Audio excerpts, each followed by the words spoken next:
Da. Salut, prieteni, am revenit cu partea a doua, sau scad deja, deci este tot 9 dimineața, seara, așa se prezintă, așa arată la 9 dimineața. Să vedeți la 10 dimineața cum arată, dar așa arată la 9.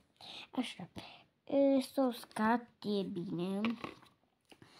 Am lipit-o, eu încercat să lipesc, dar a rămas aici asta. Desfăcută, dar nu contează.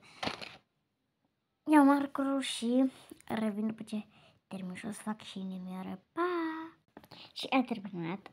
Am făcut cu Miruna și și-a făcut și pe dop, dar numai că am șters. Și am făcut aici steluțe, inimioare, steluțe, inimioare care nu se văd. Sunt aici. Și scrieți comentarii dacă vreți și voi așa ceva.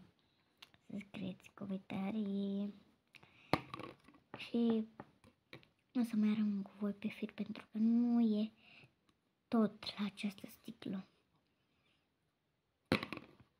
Scrieți comentarii dacă vreți încă ceva să desenez.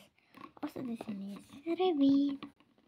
Scrieți comentarii dacă sunt inteligentă și vă place sticla asta și vreți să-i spun cei de la Coca-Cola lucrează tatăl meu acolo la ăsta unde face nume cu Coca-Cola.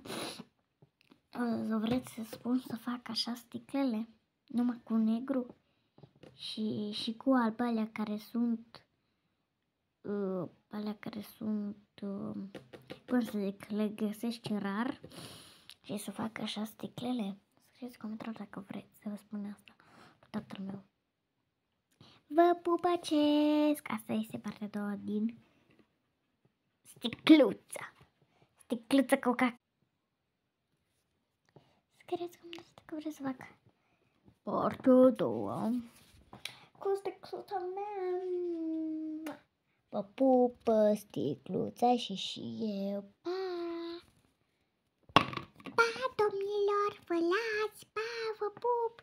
Revin după ce o duc la școală și văd reacția colegilor. Pa! Pa! Vă pup încă o dată. Pa!